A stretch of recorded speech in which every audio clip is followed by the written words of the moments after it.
यता चाहिँ छ मेरो टमाटर चाहिँ मजाले फलिरहेछ।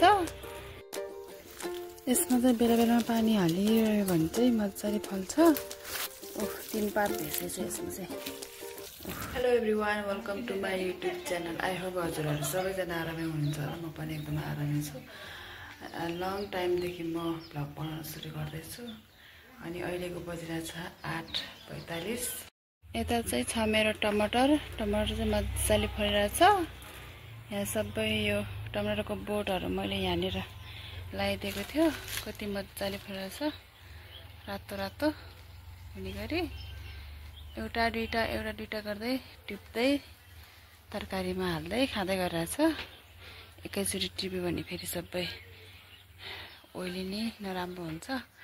अरू अलिअलि टिप्दै खाँदै गरिरहेछ। हामीले चाहिँ मजाको भइरहेछ टमाटर चाहिँ।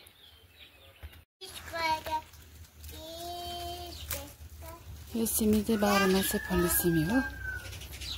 यो चाहिँ जाडो महिनामा पनि फल्थ्यो, जाडो महिनामा अलिक धेरै फल्थ्यो। अस्ति झन् अनि पानी परेको भएर यो बोटहरू चाहिँ पुरै सुकिसकेको थियो। पानी परेको भएर अनि मजाले पालुवाहरू आउन सुरु गरेछ। अनि त्यहाँबाट फेरि फल्न सुरु गरिरहेछ यो सिमी चाहिँ। कस्तो मजाको भइरहेछ हेर्नु यहाँ।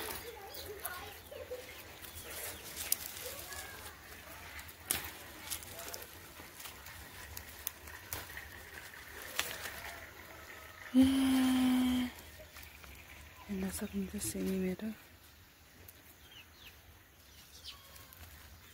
अलि भित्र छ रहेछ।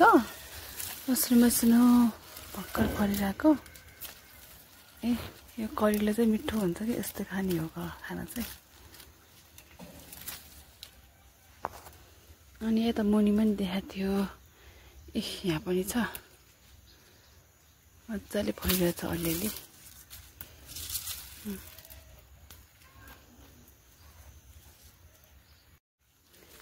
यसमा चाहिँ बेला बेलामा पानी हालिरह्यो भने चाहिँ मजाले फल्छ। जे होस् पहिला अगाडि जस्तो गरेर चाहिँ फल्दैन, तर अलिअलि गरेर चाहिँ फल्छ। एक दुई छाक खान चाहिँ पुग्छ मजाले। सानो सानो फलिरहेछ कति मजाले। यता पनि छ रहेछ हो अलिअलि त। सबै किराले खाइसक्यो। यस्तो हुन्छ, औषधि हालेन भने त बेला बेलामा चाहिँ किरा मर्ने त्यो औषधिहरू चाहिँ हाल्नुपर्छ, नभए लट्ट परेर बसिरहन्छ। खोइ यता त छैन क्यारे। भर्खर फुल फुलिरहेछ। सबै चाप्पर चुप्पर हुन्छ। कस्तो मजाले भइरहेको थियो। सिमी टिप्ने धुनमा त मैले देख्दै देखिनँ चाहिँ फर्सी त कच्चाकुची फुलिन्छ। एउटा 2 बोट छ। पानी हाल्नुपर्छ बेला बेलामा। फर्सीले चाहिँ म पानी हालिदिन्छु। बिहान बेलुका चाहिँ पानी हाल्नुपर्छ। यसले चाहिँ सबै सुकिसकेको छ। के गर्नु, बिहान बेलुका पानी हाले पनि सुक्छ। घाम पनि कस्तो टल्लो लागिरहेछ। बाबु के गरेको छोड्नु त? बाटोमा बसिरहनु भयो हो। छोड्नु हिँड्नु त भित्र। ढोका थुनेर पो बसिरहेको हो बाबु नक्कलीले। मेरो सिमी चाहिँ यति भएको छ। सिमी चाहिँ यति टिपी मैले। यति भयो चाहिँ पुगिहाल्छ दुईजनालाई त।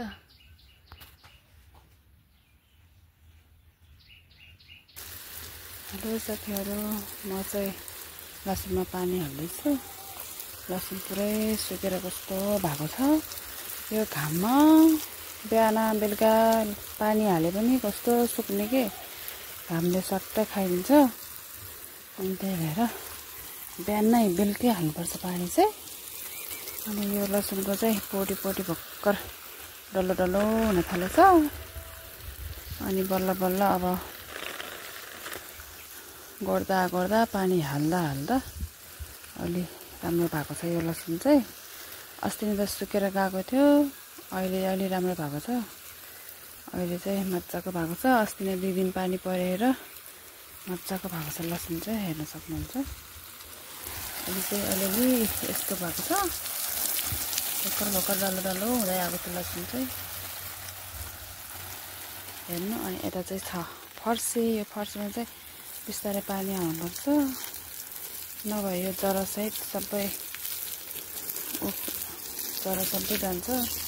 यो चाहिँ अहिले बालिङबाट हाल्नुपर्छ तर जरामा बिस्तारै बिस्तारै। अम्मा मेरो त ल लुगै खतम भयो त यो पाइपले त।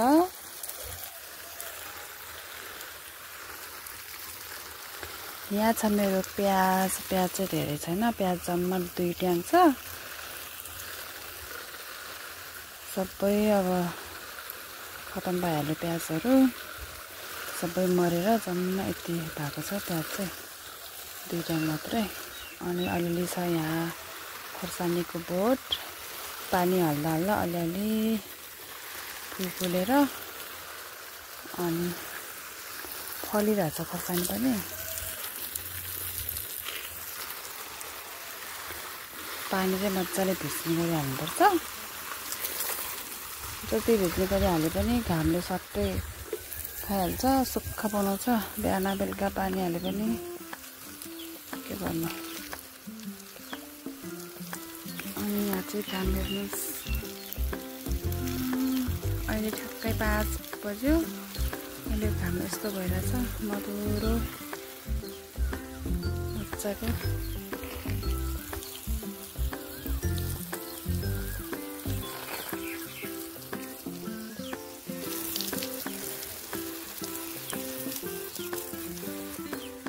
यो चाहिँ मजाले झ्याप्प भिज्ने गरी हाल्नुपर्छ, जरासम्म भिज्ने गरी हाल्नुपर्छ। नभिज्ने गरी हालेन भने चाहिँ सुक्खा सुक्खा हुनेछ अनि बोटहरू मर्न थाल्दैछ।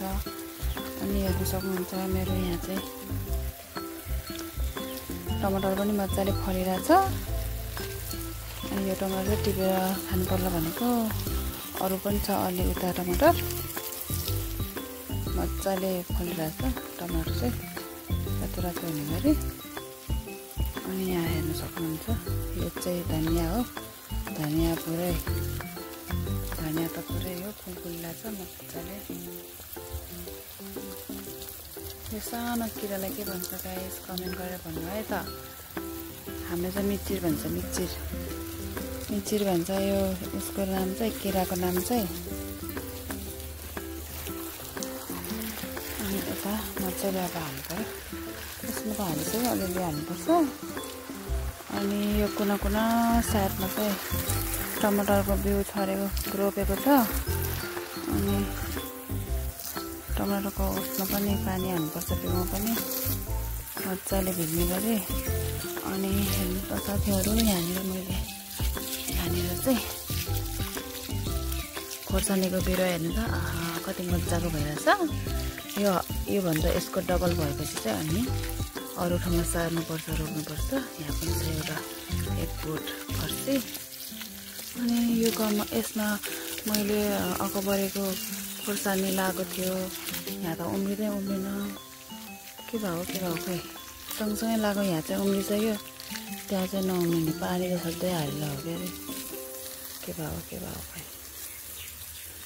अनि यहाँ छ टमाटरको बिरुवा पनि छ, यसमा चाहिँ टमाटरको बिरुवा। अनि यहाँ छ टमाटर, यहाँ पनि छ टमाटर रोपेको। बाल्टिङले बिस्तारै हाल्नुपर्ने, नक्ले नभए सबै जराहरू बाहिर निस्किन्छ। अब म चाहिँ यसमा पानी हालेर लगेर हुन्छ यसमा राख्नुपर्छ, पानी हाल्नुपर्छ फर्सीको बिरुवामा।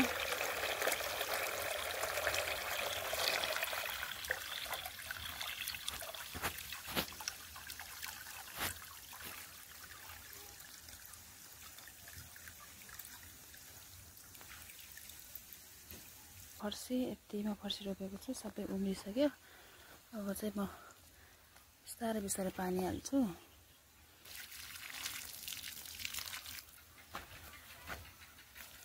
यो चाहिँ यसरी हाल्नुपर्छ, होइन भने यसको जरा चाहिँ फेरि उसले हाल्यो भने, पाइपले हाल्यो भने चाहिँ खतम हुन्छ, जरा सबै बाहिर निस्किन्छ। त्यही भएर बिस्तारै हाल्नुपर्छ। उम्रिन थालिरहेछ कोही त टुसा टुसा आएको छ यहाँ पनि उम्रिन थालिरहेछ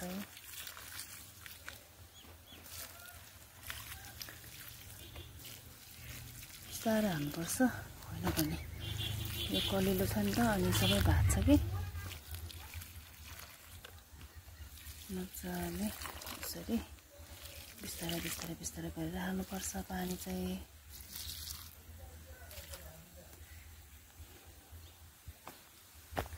पानी बगेर गयो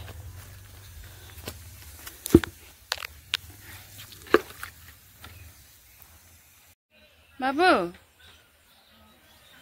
हा गर्नु पर्दैन हा सिकाउनु पर्छ पर्दैन भन्नु त